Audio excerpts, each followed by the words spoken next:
जय हिंद दोस्तों, welcome to my channel. आज हम पढ़ेंगे फिजिक्स क्लास 10th का पहला चैप्टर लेक्चर 3 है दोस्तों। तो लेक्चर 3 में हम स्थिर वैद्युत प्रेरण पढ़ेंगे और आवेशन करने की विधियाँ। स्थिर वैद्युत प्रेरण जो होता है दोस्तों, यदि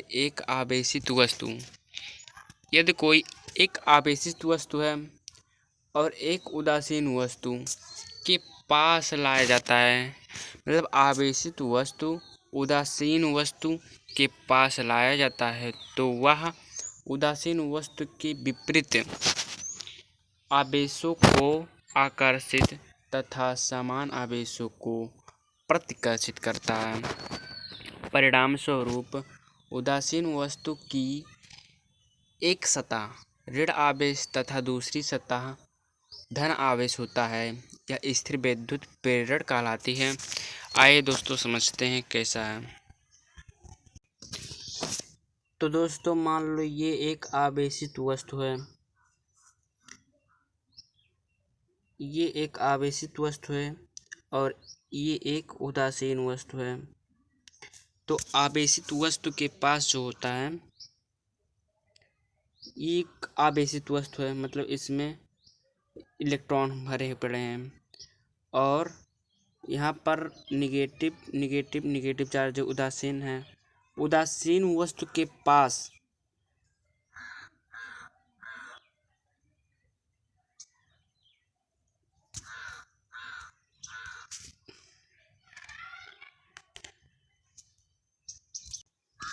सॉरी दोस्तों, शुरू करते हैं फिर से। मान लो यह एक आवेशित वस्तु है, ये आवेशित वस्तु है और ये एक उदासीन वस्तु है। तो जो आवेशित वस्तु है दोस्तों, प्लस प्लस प्लस और यहाँ पर माइनस माइनस माइनस है।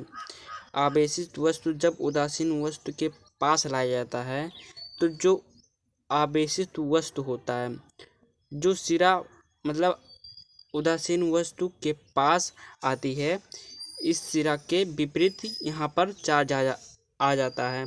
जैसे यहाँ पर प्लस चार्ज है, फिर यहाँ पर माइनस चार्ज आ जाता है, उसके विपरीत सिरा पर प्लस चार्ज आता है। उदासीन वस्तु के विपरीत सिरा पर प्लस चार्ज आ जाता है। तो जब सिरा समान होती है तो प्रतिकर्षित होती है। जैसे दोस्तों यह आवेशित वस्तु है और ये एक उदासीन वस्तु है, तो इस सिरा पर प्लस प्लस प्लस चार्ज है। अब इस सिरा पर भी प्लस प्लस प्लस चार्ज आएगा, तभी ये दोनों एक दूसरे को प्रतिकर्षित करेंगी। और दूसरा यह है कि यह एक, समझ लो यहाँ पर एक प्लस चार्ज है और यहाँ पर माइनस चार्ज है, तो ये विपरीत सिरा पर चार्ज हैं, तो ये अपने दूसरे को आकर्षित करेगी। आई होप दोस्तों समझ में आया होगा। यही है प्रेरण है, इसी को कहते हैं स्थिर वैद्युत प्रेरण। आई होप दोस्तों समझ में आया होगा। एक बार फिर से पढ़ देते हैं। यदि एक आवेशित वस्तु जब उदासीन वस्तु के पास लाया जाता है, तो वह उदासीन वस्तु के विपरीत आवेशों को विपरीत आवेश जो होते हैं आकर्षित करती हैं तथा समान आवेशों को प्रतिकर्षित करती हैं। परिणाम स्वरूप उदासीन वस्तु की एक सतह जो दोस्तों उदासीन वस्तु की जो होती है एक सतह ऋण आवेश तथा दूसरी सतह धन आवेश होती है। यह स्थिर वैद्युत प्रेरण होता है। जिससे जो दोस्तों उदासीन वस्तु, मान लो ये उदासीन वस्तु है, तो उदासीन वस्तु की एक सतह ऋण आवेश, मान लो उदासीन वस्तु की एक सतह ऋण आवेश तथा दूसरी सतह जो होती है धन आवेश होती है, तो इस सतह पर धन आवेश आ जाता है। इस प्रक्रिया को स्थिर वैद्युत प्रेरण कहलाता है। आई होप दोस्तों समझ में आया होगा। अब पढ़ते हैं दोस्तों आवेशन करने की विधियाँ। आवेशन करने की विधियाँ। तो आवेशन जो होता है मतलब आवेशित करने की विधियाँ, वस्तुओं को आवेशित करने की विधियाँ। नंबर 1 है प्रेरित करके। किसी वस्तु को प्रेरित करके वस्तु को आवेशित किया जा सकता है।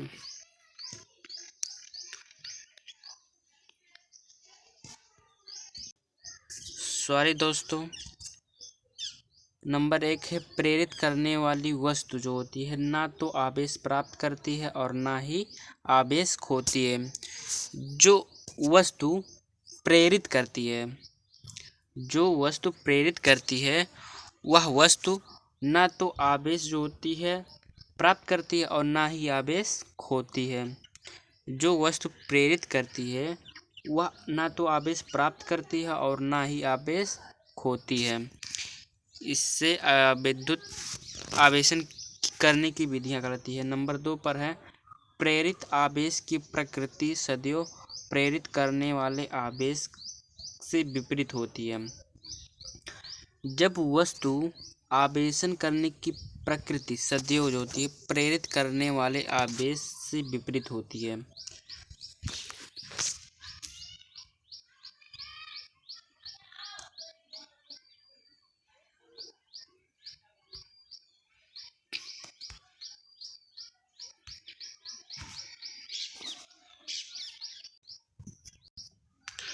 तो दोस्तों जो होता है प्रेरित आवेश की प्रकृति सदैव प्रेरित करने वाले आवेश से विपरीत होती है।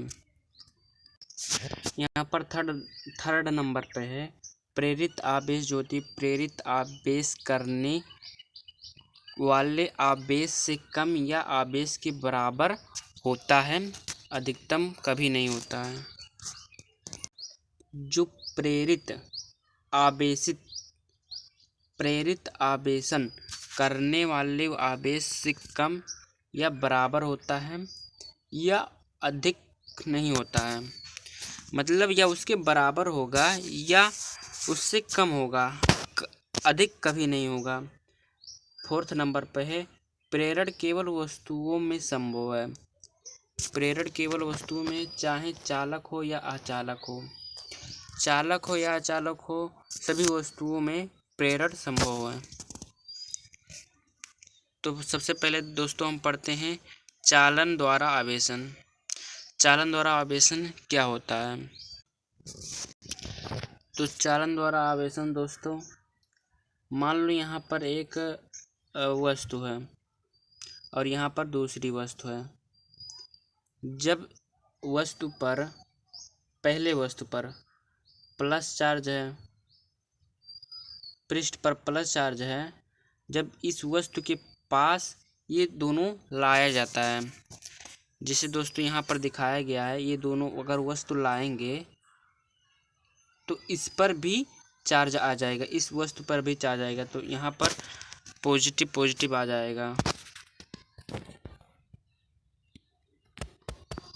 यहाँ पर भी plus plus plus plus plus plus plus plus plus charge आ जाएगा।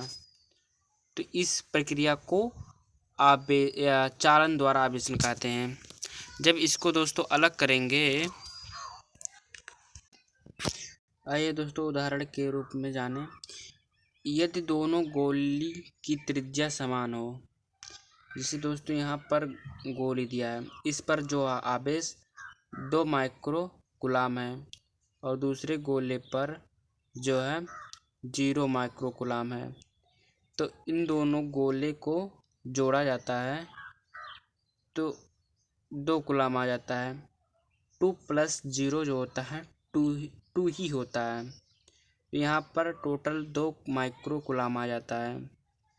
फिर इस दोनों गोले को अलग करते हैं, तो जिसे दोस्तों यहाँ पर दोनों गोले को अलग करेंगे,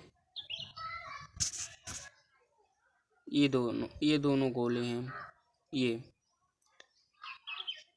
तो जब अलग करेंगे तो एक कूलाम आ जाएगा, एक कूलाम आ जाएगा। यहाँ पर 1 कूलाम और यहाँ पर 1 माइक्रो कूलाम आ जाएगा। इस प्रक्रिया को चालन द्वारा आवेशन कहते हैं। उदाहरण नंबर 2 देख लेते हैं दोस्तों। जैसे यहाँ पर 3 माइक्रोकुलाम है और यहाँ पर 7 माइक्रोकुलाम है, तो इन दोनों आवेशों को जब जोड़ते हैं तो 10 माइक्रोकुलाम आ जाता है। 10 माइक्रोकुलाम आ जाता है।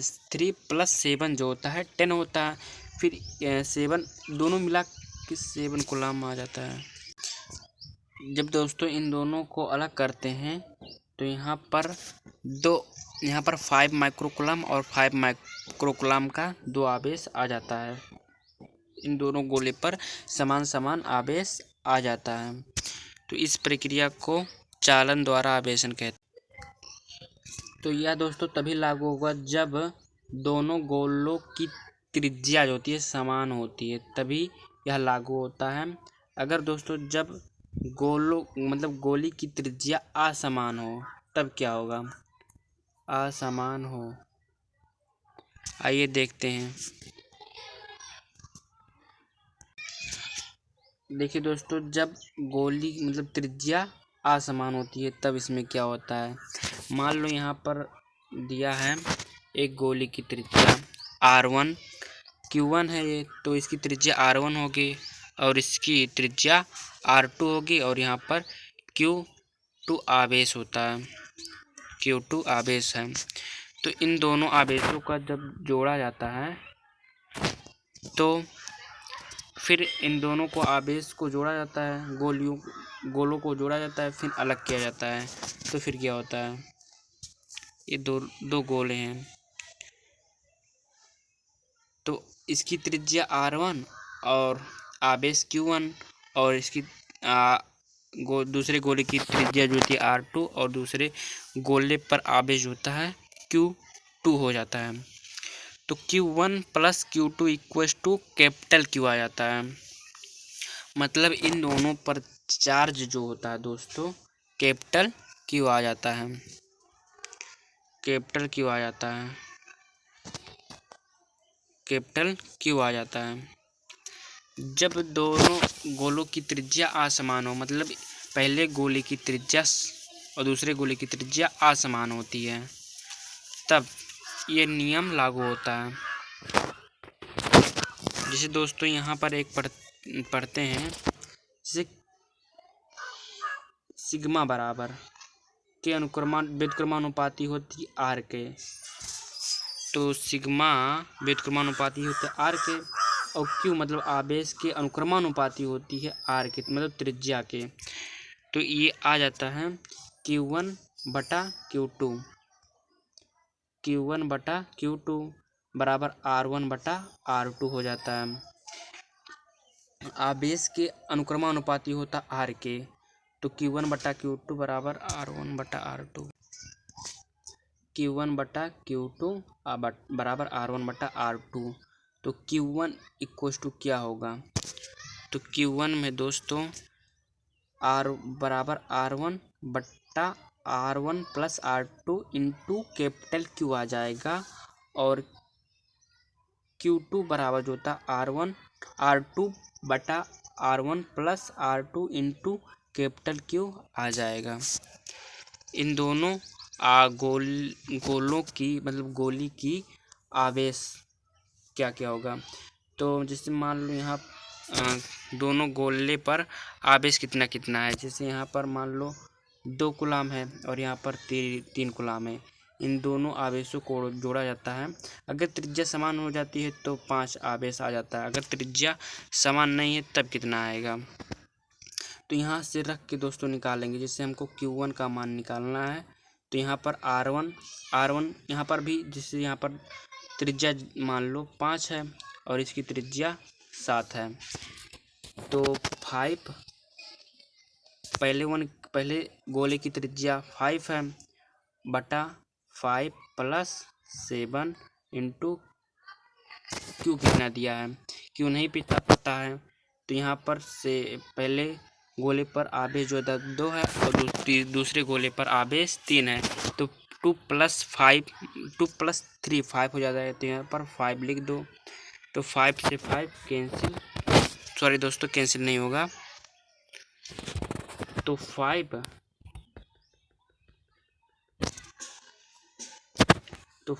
दोस्तों 5 प्लस 7 इंटू 5 रहेगा। तो 5 प्लस 7 कितना होता है दोस्तों? 12 होता है। 5 प्लस 12 इंटू कैपिटल क्यू का मान क्या था? 5 था। तो 5 इंटू 5 हो जाएगा 25/12 आ जाएगा। तो ये पहले क्यू का मान हो गया, Q1 का मान हो गया। ऐसे ही Q2 का मान निकलेगा। ऊपर R1 का मान रख देना बटे R1 plus R2 into capital Q का मान रख देना, दूसरे क्यू का मान आ जाएगा। आई होप दोस्तों समझ। तो दोस्तों अब हम पढ़ेंगे कूलाम का नियम। कूलाम का नियम होता क्या है दोस्तों? दो बिंदुवत एवं स्थिर, मतलब कोई दो बिंदु या स्थिर आवेश के मध्य लगने वाला बल जो होता है, कूलाम का नियम लागू होता है। पहले दोस्तों समझ लेते हैं, उसके बाद आते हैं। मान लो दोस्तों ये दो स्थिर आवेश हैं, इन दोनों के बीच में एक बल लगता है। इसी को कहते हैं कूलाम का नियम। जैसे मान लो इसकी त्रिज्या R1 है, इसकी त्रिज्या R1 है और इसकी त्रिज्या R2 है। R1 और R2 है और इस पर आवेश Q1 है और इस पर आवेश Q2 है। तो इस पर जो बल लगता है, इन दोनों के बीच में एक बल कार्य करता है। तो उस बल का मान निकालेंगे। जैसे F बल को डिनोट करते हैं ना, तो इसकी जो त्रिज्या होती है व्युत्क्रमानुपाती होती है, बल के व्युत्क्रमानुपाती R² होगा।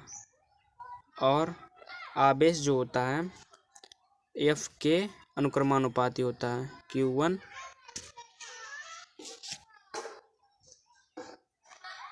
R² होगा। और F के जो दो आवेश है Q1 Q2 अनुक्रमानुपाती है, Q1 और Q2। अब इन्हीं दोनों को रखने पर इसको समीकरण 1 मान लो, इसको समीकरण 2 मान लो। तो दोस्तों जैसे यहाँ पर दिया था F बराबर F के अनुक्रमानुपाती R² और F के अनुक्रमानुपाती Q1 और Q2 दिया है।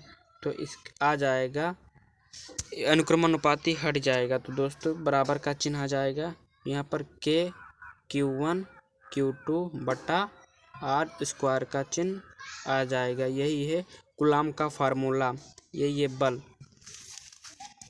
आई होप दोस्तों समझ में आया हो। तो दोस्तों अब आज की क्लास यहीं पर एंड करते हैं। थैंक यू दोस्तों।